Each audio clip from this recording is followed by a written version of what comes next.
At tayo nagbabalik mga tol. Pag-uusapan natin ngayon ay yung nauusong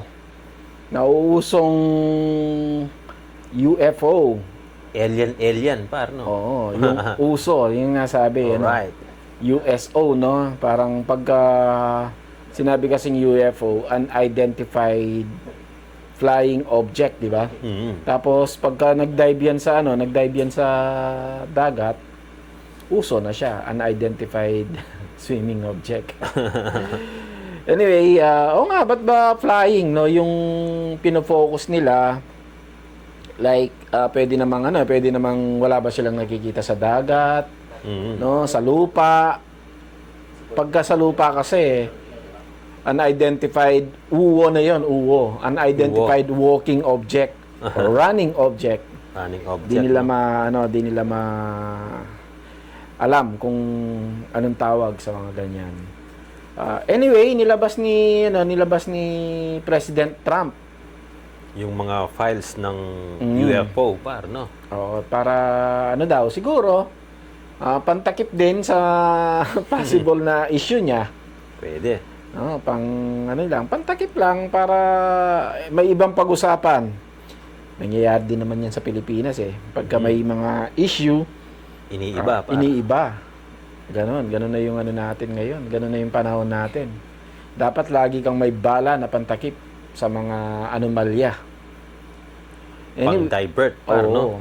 Yung UFO na yan, matagal na yan kasi ako may nakwento ko nga dun sa isang podcast ko, yung video ko, na merong nung bata pa lang kami, kaming magpipinsan, may nakita kaming sa taas namin, ang bilis nung galawan. Hindi ako sure kung hindi yun wala pang drone that time. Wala pang drone nun, kaya ibig sabihin talagang yun, par, kakaiba yun. Ang bilis ng ang bilis ng galawan niya, tapos hindi siya yun nga yung sinasabi nila na defying the law of physics. Kasi malabong ganun, tapos ganun. Kung yung nakikita mo sa Dragon Ball, parang ganun siya yung galawan niya. Ang naalala kong kasama ko nun, yung tito ko, Bapang Pogi. Yung anak ni inong tita ko, si Kong Albert. Tapos si Dexter. Ako. Mga kami nun basta around 6 to 7 kami na nakatambay. Tapos tinitignan namin. Sa kanila, hindi big deal. Pero ako, tinandaan ko yun Yung parang iniisip nila, no? Wala nang explanation na gumagana sa kanila. Pero ako, tumatak yun Yung kaya yun. Parang nagkaroon ka ng nagkaroon ka ng desire na malaman kung ano kaya yung mabilis na objects na yun, no? Oo. Ewan ko sila, kung naaalala pa nila, no? Para kasing no big deal nung that time Ako, iniisip ko yun Bata pa lang ako, malikot na yung pag-iisip ko Nakatingin talaga kami, as in, yung namin, no? Hindi ko nga alam baka may effect yun sa mga nakakita. Malay mo, sa mga lahat ng mga nakakita ay nagkaroon ng extra bonus life, no? Hindi natin alam mga extra powers, par. Mga possibilities, no? Mga ganun. Mga possibilities na nangyayari, no? Anyway, buhay pa kami, no? Buhay pa kaming mga malay natin, extra lives yung extra lives, no? Parang Zelda lang, no? Parang parang mga laro-laro lang. Ang daming mga unexplained na bagay na nangyayari sa mundo, no? Yung mga ganyan, yung mga naglalabasan, tapos nililink pa nung iba sa Bible. May naglilink sa Bible, par. Yung sa Bible, yung mga nililink nila yung Anunnaki, mga ganon. Mesopotamia, yung Book of Enoch, mga ganon, par, no? Madami silang tinatago sa atin Madaming tinatago na bagay. Anyway, kung totoo, what if totoo yung mga yan, no? Which is, nilabas nila. Kung gusto ninyong makita, nasa website yan sa war.gov/UFO. Yun, nandun sa website na yon. Yung mga sightings. Noon pa man, no? Ang napapansin ko lang, kahit modern days, no? Yung mga sightings na ganyan, bakit low resolution lagi? Napansin nyo? Low resolution. Yun yung ko. At merong pelikula nga, yung kay Mel Gibson na The Signs. Parang ganun din yung yung mga nakakakita sila ng signs, no? Parang mga ganun yung datingan.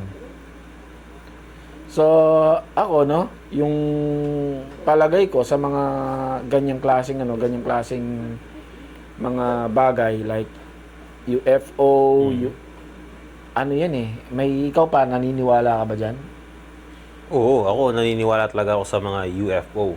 Kasi dati nagka-interest ako dyan nung araw, no, yung mga Area 51 or ano bang ano yun, yung mga Ano ba yung ganun. tinatago nila doon, no? Ang tinatago nila doon. Tapos, yan, yung mga kwentong Atlantis, mga kwentong Galaxy, yung mga ganon. Kasi, nung bata ako, natatandaan ko nun yung mga, pag bata ka pa, syempre, pag tinanong nila, elementary, anong gusto mong maging? Scientist, mga ganon. Usually, ganun yung sagot. Pilot, mga ganon. Yun yung mga sagot kasi yung mga yun. Typical, mga standard na sagot, no? Standard na sagot yung mga yun. Scientist, doctor. Doctor, scientist, mga ganon. mga So, maliban doon, ano talaga, yung para sa akin yung pag iniisip ko, yung totoo nga sigurong merong may UFO, mga ganon. Saka nagka-interest ako doon nung pinanood ko yung pinikulang Independence Day. Yung kay Will Smith ba Will yun? Smith, Oh, par. Will Oo, Smith. bata pa si Will Smith noon, par. Oh. Naalala ko noon, par, pinanood ko yun, kasama ko yung lolo ko. Kasi, alam mo naman, bata pa noon, yung kung di ka lang ililibre, par, di ka makapanood ng sine, no? Ang sabi niya, sasama niya lang kami sa sine. Kasama ko noon yung kapatid ko, si Gresham. Tapos, nanood kami ganun. Ang sabi niya, tutulugan lang daw niya kasi hindi daw siya mahilig sa pelikula. Pero nung nanood kami, mas nag-enjoy pa yung lolo ko kaysa sa amin. Talagang nanood din siya. Parang yung UFO yun. Yun yung first encounter ko na, totoo siguro talaga yung UFO. UFO. Una akong dyan, yung nagkaroon ng idea na may, ang laki ng universe eh. Nagkaroon ako ng idea na baka, nag-isip, baka meron ngang ibang mga nilalang sa although syempre hindi binabanggit ng Bible, syempre mas focus siya sa natin sa mundo. Pero syempre, malay natin may ibang Bible din sa mga mga alien, di natin alam, no? Yun nga, baka hindi Bible yung tawag sa kanila, no? Pwedeng Book of Salvation kunwari. Pwede, oo. Tsaka yung mga salita nila. Ngayon, ang iniisip ko nung bata ako, nung nanood ako ng Never Ending Story. Ay, oo, par. Oo, Yun. Ano ko yun, never ending story. Na-imagine ko baka may mga ganong creatures. Yan ba yung may malaking aso, par? Oo. Oo, no? Galing, Yun, no? yung aso na malaki, tapos lumilipad. Mhm. Yun din yung iniisip ko, tapos nakapanood ng Ewoks. Oo, yun. Ewoks, Yan, solid yun, no? naiisip ko baka mayroong ganun sa ibang mundo. Ang laki ng universe natin, di ba? Malay natin, meron. Kaya nga. No, hindi natin ma-claim na wala kasi kine-claim natin na wala dahil hindi natin nakikita. Kine-claim mo base sa hindi mo pa nakita, no? Ngayon may nakikita na silang mga UFO. Ano ba yung say nila? Ngayon, hindi ko lang alam yung standard size. May mga na-interview na daw, no, na sila daw ay galing sa future, hindi daw sila alien. Yung ini-interview nila na alien look, na pagkakaalam natin na ganun yung itsura ng alien. Ang sabi niya, galing daw siya sa future. Tayo daw yung mga ancestors niya. No, pagka ganun yung pagkatotoo yun. Meaning, no? Pagkatotoo yun, tayo ay, kung galing siya sa future, no? Ano tayo? Talagang past lang tayo. Pwede. Hindi naman niya pwedeng sabihin na galing ako sa present, no? Kasi di pwede yun present nga anong point ng kakausapin mo yung mga kausap mo na kasi present din sila. Kasabay mo lang sila. So pwede, actually yun, pwede yun legit na nangyayari yun. Galing ako sa present. Present na to. Kaya lang, present tayong pare-pareho. Pero yung sinabi niyang galing siya sa future. So parang parang tayo nakaraan na. Tapos na. Tapos na. Kasi may future na naisulat na, nangyari na. At saka bakit, ano ba yung standard ng mga aliens? Ano ba yung standard size nila? What if yung aliens sinlaki lang yung flying saucer nila sinlaki lang nito? Oh, di ba? paano natin masasabi na yung standard size ng mga aliens ay kasing laki natin? Pwede. 'Di ba? Sa laki ng universe, ano ba yung standard? Nalaki, par. Oo, nalaki. 'Di ba? May ano nga yung planeta nga natin parang tuldok lang sa ibang planeta. Yung araw nga natin parang tuldok lang sa ibang araw. Ito pa yung ano nabanggit mo yan, par. Ito pa yung naglalaro palagi sa ano sa isip ko dati, no. 'Di ba yung moon malaki, par, 'di ba? Parang ano ba, hindi naman kasing laki ng Earth, pero malaki pa rin, 'di ba? Yung siguro malaki naman malaki pa sa bansa yun, par, 'di ba? Or Oo, malaki. Malaki, 'di ba? Ito yung tinatanong ko, yung sa isip ko lang, no. Kunyari dumapo doon yung ano, 'di ba? Yung rover ba yung dumapo doon, gano'n. What if, par, dumapo ka, i-consider mo kunyari dumapo siya sa Pampanga. Oo. Paano yung lugar na nasa Mindanao, Hindi niya nasa na-explore. Bisaya? What if doon yung mga tribe na may tao pala na mga UFO? Parang Diba? yung sa Mars, 'di ba? Oo, sa Mars. Oh. Iniikutan niya, hindi natin alam kung naikutan na ba niya yung buong planeta. Example na lang. Paano kung yung mga alien natin, yung mga UFO ay sinlate lang ng ito, kagaya nitong nabanggit ko. Tapos pagka lumabas sila, sinlaki lang pala sila ng yung baby na butike. Nagkataon to nagland yung alien dito sa itaas ng bubong ng Rosie. Tapos magre-report sa mga paikot-ikot doon sa bubong ng Rosie dito sa amin. Wala siyang makita. Wala siyang makitang mga nilalang. Wala naman nilalang dito Hindi niya alam doon sa ibaba pala meron pa. 'Di ba? Yung mga tao, nakikita niya lang siguro, nakikita ko lang dito mga lumilipad-lipad na nilalang. Pero wala akong nakikitang nilalang na kagaya ng tao, no? Yung kagaya ng theory na sinasabi natin sa planeta natin, wala akong nakitang tao sa Earth. Yun yung mga ganong banat na isa-isa, parang pag inisip mo, parang yung parang maano yung utak mo, yung para siyang pipigay niya na ganon, no? O what if yung alien sinlaki lang ng yung nabanggit ko nga, sinlaki lang, Maliit lang, no? maliit lang or mas maliit pa, tapos nagland siya sa North Pole. 'Di ba? Or sa Antarctica. Wala naman dito, puro white lang dito. Peking planeta lang to, or sa dagat, sa gitna ng dagat na walang dumadaan na walang dumadaan na ng tawag dito na mga ship. Nandun siya, tapos babalik na sa planeta niya. Reporting, sabi, pumunta ako sa planet Earth. Inikutan ko, kahit anong ikot namin, tubig lang. Walang tao, no? Walang tao na sinasabi ninyo, sabi. Possible na ganon. What if naman, par, singlaki nga natin, pero dahil sobrang laki yung nadapuan natin, same thing sa sinabi mo. Singlaki natin, pero yung nadapuan natin, sobrang laki naman talaga na todo. Oo. Yung tayong pinikulang para yung merong giant na malaki, tapos merong taong naglalakad, parang malit lang siya, pero sing size na natin, pero mga ganun tirada. Kahit pa sinlaki natin kung dumapo naman sa gitna ng Antarctica. 'Di ba? Oo, no? Explore sila doon. Wala silang makita. Wala. Ang daming tinatago daming tinatago ng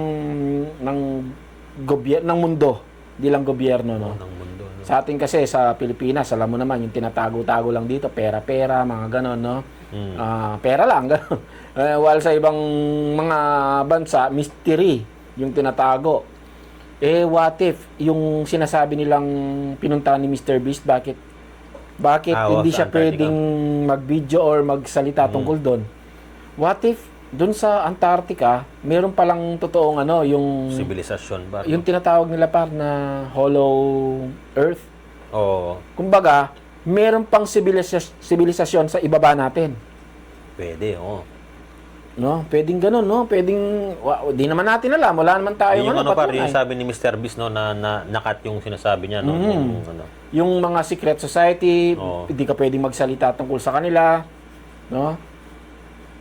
Yun yung mga naglalaro sa isipan natin. What if to? What if? What if? Totoo. Parang laro lang to na simulation. Siyempre, ano lang to, mga imagination lang to. Baka sabihin nila, no? Siyempre, sa Bible, ganito, no? Alam naman namin yan, sa Bible. Kumbaga, naglalaro lang yung isip natin. Example, anong proof natin na totoo ako? Ikaw lang pala yung totoo. Ano yung proof mo na ganun? Pwede. No? What if, si paring Ralph, lahat ng mga nandito, pamilya ko, dami lang. Kinreate lang sila as a parang hologram, tapos sinusubukan ako paano ako mabuhay sa sarili kong mundo. No, lahat tayo ganon. Kada individual merong isang mundo para sa kanya. Like kunwari, ito yung mundo. Tapos ikaw lang yung nandyan. Lahat ng mga nakikita mo dyan parang illusion lang. Tapos yan na yung test mo kung papasok ka ba sa next life. Tapos sa kabilang mundo naman, meron din ganon. Pero dun sa mundo na yon, hindi ikaw yung bida. Parang ibang tao naman. Dun sa mundo na yon, dami ka lang. Parang The Matrix, no? Oo, parang ganun. Parang The Matrix yan. Anong assurance natin, no? Mga ganun, no? Siyempre, assurance na, no? Kurutin mo yung sarili mo, nasaktan ka, uy, totoo to. What if pati yung pain, hindi totoo? No, daming mga tanong sa isip, no? Yan yung mga naglalaro minsan sa... Pagka hindi ka kasi malikot, hindi malikot yung isip mo, yung tipong kain, tulog, kain, living the law of nature, yun lang, hindi ka nagwa-wonder, wala eh. Parang yung pinapanood ko ngayon, yung From, pamagat niya, From. Kasi nabubuhay sila doon na may parang mga aswang eh. Parang mga monsters ang tawag nila, no? Hindi ko pa natatapos, hindi ko pa alam, baka meron na silang ibang tawag.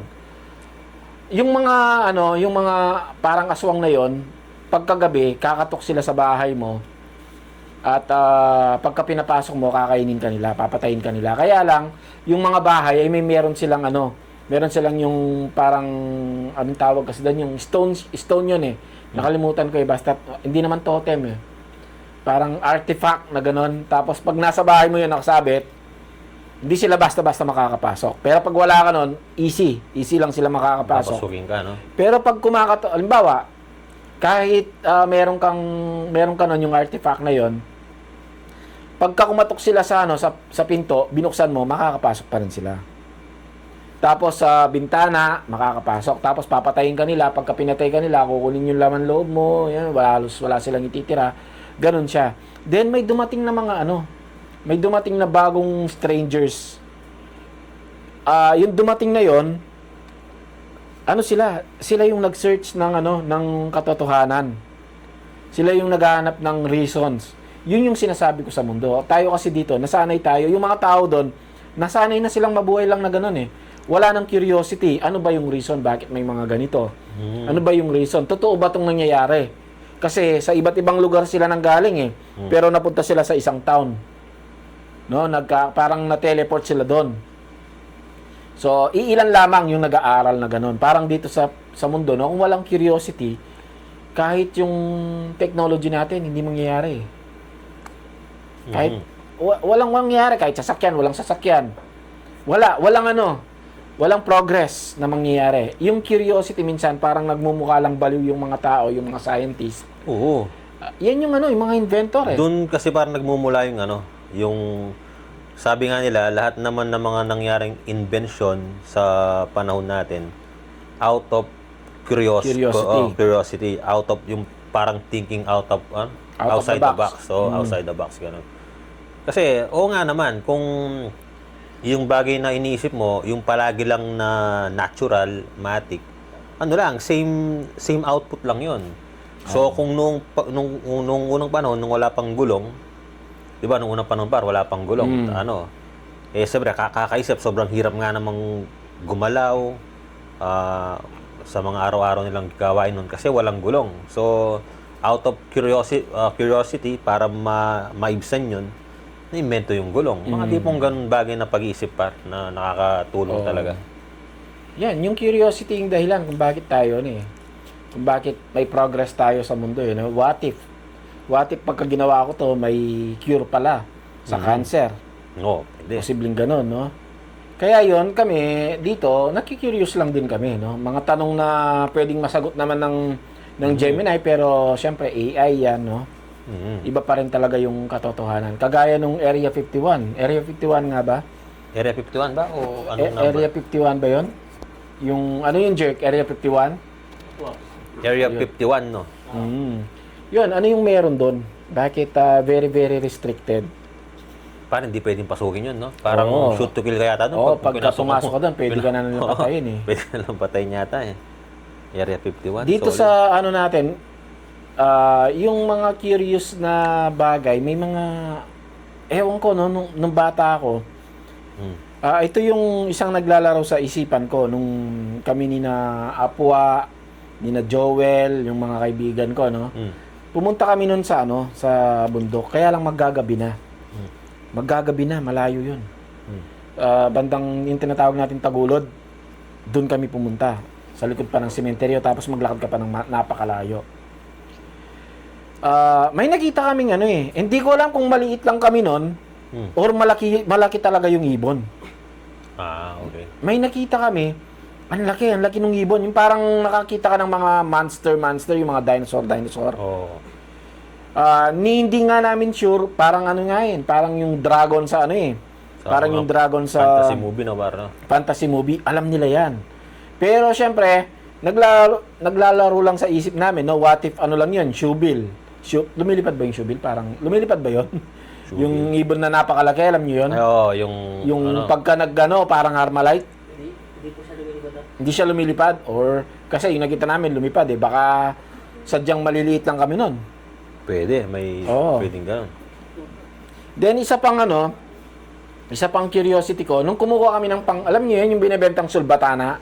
Yung ano, yung parang, sulbatana sa Kapampangan yung tawag. Yung kawayan na yellow par, no? Magnet, no? Binibenta ko pa yun eh. Talagang business-minded nun nung elementary. Alam ko, pumasok kami dun sa parang kuweba yun eh. Ngayon, pinagbabahayan niya yun eh, nung kaibigan namin na si Menu. Doon siya nakatira. Pero yun, meron isang akyatan, merong umabol sa amin na mga parang mga, alam niyo yun, yung nakikita natin mga Indian, mga walang damit. Iniisip namin mga cannibal or baka ano lang yun. Baka mga kabataan lang din na kagaya namin na naglalarong walang damit. Pero inahabol kami, may mga may mga hawak-hawak na Curiosity, no? Yun yung naiwan sa isip ko, yung ano lang ba talaga yon? Mga tao lang ba talaga yon or mga taong mga kapatid hindi natin alam. Pero kakulay namin eh. Nakakulay nyo, no? Yun, naging din ako doon, naging puzzle sa akin yun. Anong klaseng ng tao? Ang dami nila. Oh? Nung hinabol kami, bata pa lang kami noon eh. Ang naalala ko doon kaya lang, hindi ko alam kung buhay pa yun or nandito. Yung taga ano yun eh, Purokpor eh. Nakakasama namin. Ang daming mga nangyari nung bata tayo na posible, mga UFO, mga hologram, di natin alam eh. Yun yung yun yung mga curiosity, lalo na yung no? nakitang lumilipad-lipad sa taas namin, no? Yun yung unang sightings ko na masasabi ko, ngayon, no, palagay ko, buo na yung ko, nasagot na sa mga napapanood ko sa Kagaya nung mga nakikita ng iba, yung mabibilis na ilaw na ganon, yun yung nakita namin. So, syempre, di mo alam kung ano yun. UFO talaga yun, unidentified flying object.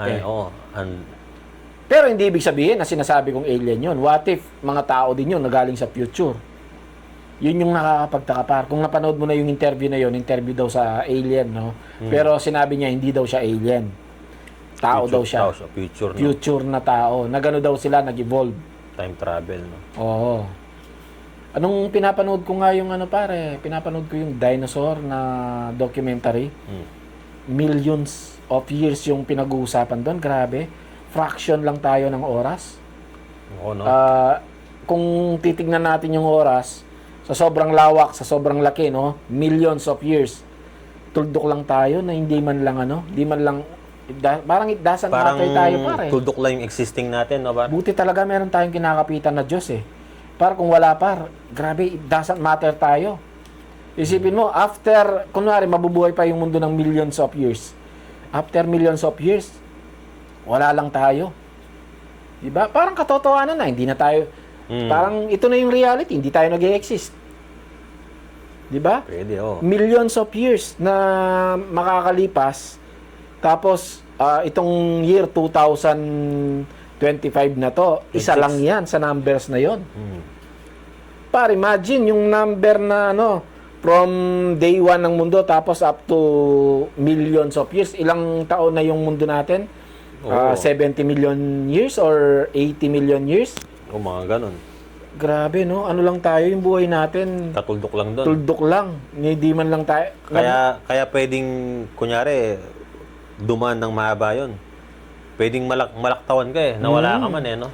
Par, ito, parang wala man tayo eh. Imagine itong nangyayari na to, itong podcast na to.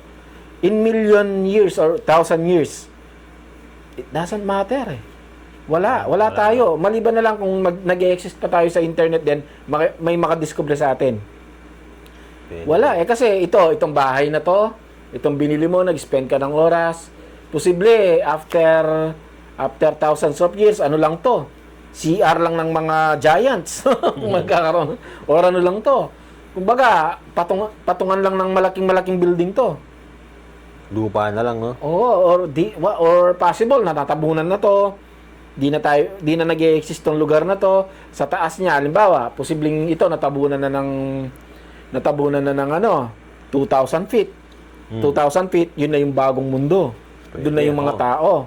Pwede. Di ba? Naggaganon lang din, di ba? Kaya nga minsan may nahukay sila sa sa ibang lugar na may civilization pala dito dati. No? Imagine yung mga tao dun sa civilization na yon. Dating masaya, dating nagkukwentuhan, dating pamilya, dating nagmamahalan, and then out of nowhere, forgotten sila.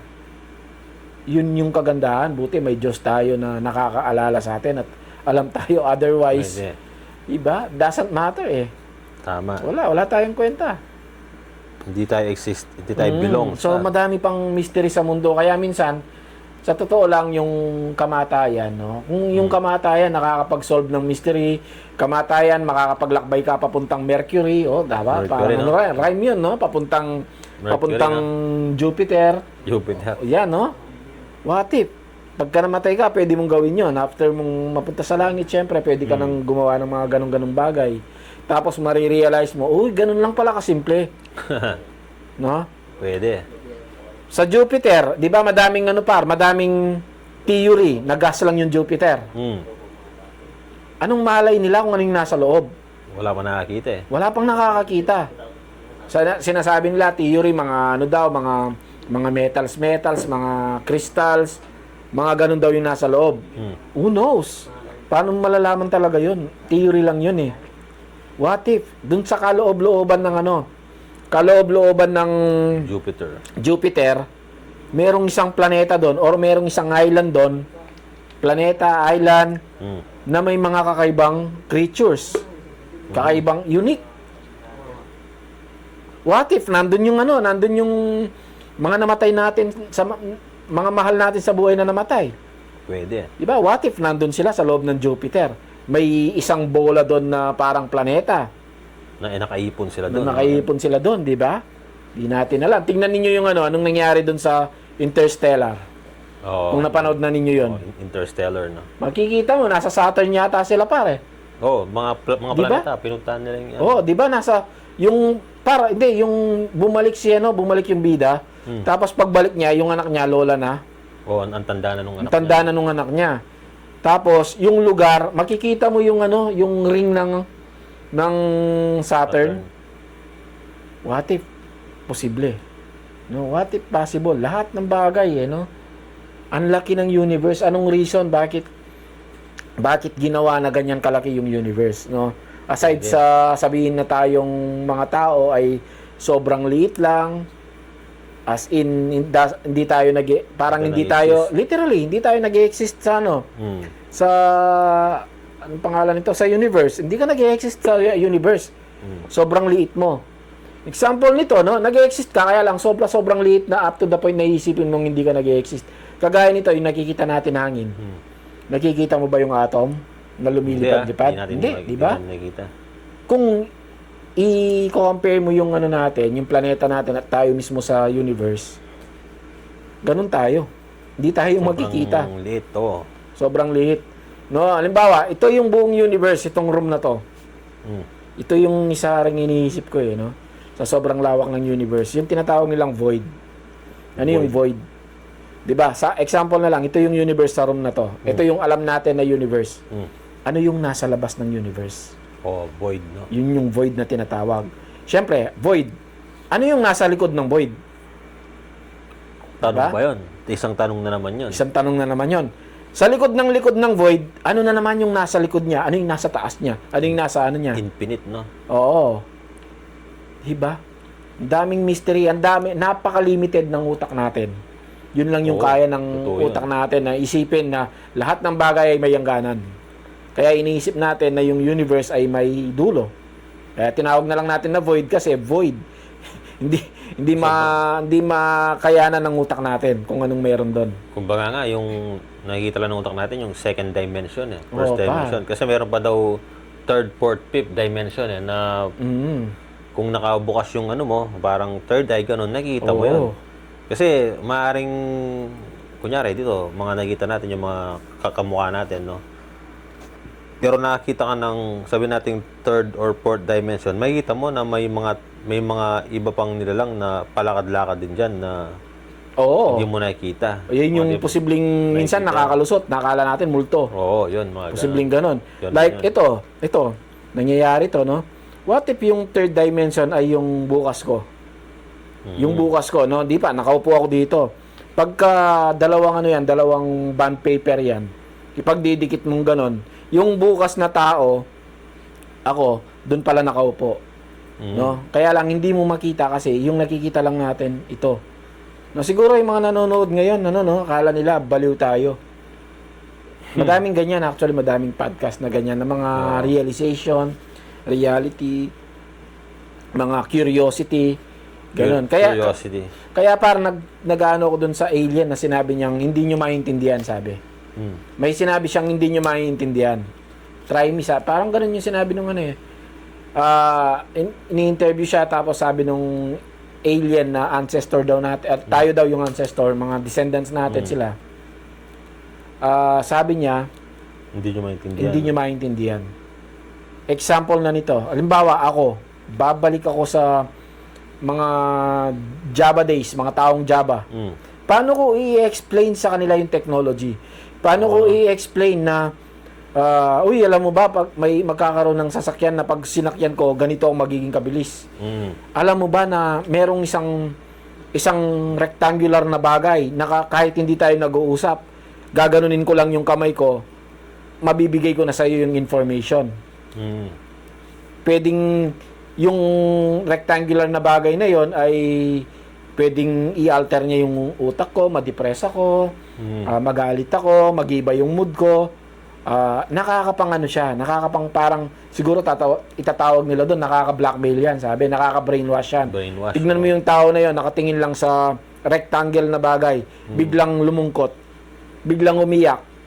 Di ba? Isipin mo yun, yung mga ganong klaseng bagay, nakatingin ka lang sa rectangle na bagay. Sabihin na lang natin yung cellphone ganito. Ganito yung ine-explain mo sa taong Java. Ganyan lang umiiyak ka? Ganyan lang natatawa ka? Ganyan lang mata-transport mo yung messages mo sa ibang tao? No? Ganyan lang mare-record mo yung boses? Ganon yung parang sinasabi ng alien. So, naintindihan ko siya. Actually, ulit-ulit na hindi siya alien. Yung ano daw natin, Future, no? Naintindihan ko siya kasi nga tayo pagka bumalik sa sinaunang panahon, hindi natin may explain yung technology. Wala tayong may explain. Hindi kaya ng isip nila. Kasi may ano yan eh, may progress yan eh. Kailangan mo na lang, although pagka tinuro mo pag-aaralan, maano sila, matututo sila, maintindihan nila. Kaya lang, it will take millions or thousands of years kasi kaya nga thousands of years bago lumitaw yung mga technology na yan kasi yung pag-aaral is nag-i-evolve. Hindi siya instant. Pa-improve pa, siyempre. Kaya ako parang naniniwala ako pagdating ng panahon, yung mga pag-aaral ay hindi na inaaral sa school. Binibili na lang. Hindi siya papanoorin. Ite-take mo na lang, ipapasok mo na lang sa isip mo kasi lalagyan tayo ng mga ano sa utak pare. Microchips, no? O microchip tapos i-insert mo lang. Halimbawa, gusto kong mag-engineering tayo. O sige, bili tayo bukas ng SD card, micro SD card. Tapos, isasaksak lang sa'yo, pindutin mo yung ano mo, tenga mo, magda-download lahat yan, kinabukasan, engineering ka na. Ay, engineer ka na. Hindi wala lang aral-aral par, no? O, par. Pwede yun, no? Pwedeng i-alter niya. Tapos pati yung mga katawan natin. Gustong bumili ng 6-pack ngayon. Grabe. Tapos bumili kang 6-pack, i-alter niya yung katawan mo. Puro No? instant, no? Magiging instant. Darating yung time na gano'n, nabibilhin na lang natin yung knowledge. No? Ngayon lang, tignan mo. Ngayon lang, AI, di ba? Dati, nung unang panahon, mag-spend ka ng weeks bago mo mabuo yung isang 3D, bago mo mabuo yung isang production or ano man yung tawag, mga multimedia. Ngayon, segundo lang. Kumbaga, sobrang less ng effort ngayon para gawin yung mga bagay-bagay. Mhm. Hindi ganun ka-complicated nung kumukha nung araw. Oh. So, I think masyado na kaming nagiging baliw sa pinag-uusapan natin. I think hanggang dito na lang, napahaba rin yung ano natin, no? 35 Alright. minutes pa. Oh, ayos. Oo. 35 minutes na podcast, no? Kaya pala natin na ganun, no? Oo. Kayang-kaya yan. Siguro par. konting ano lang sa aircon natin pagka lumamig pa na lumamig yan, no? Talagang Masahaba pa. masaba pa kasi ano na tayo parang nasusuffocate na eh. Oo. So, yun lang mga tol, and I think hanggang dito na lang. Thank you and God bless. God bless. Yeah. Sala na, par. Par.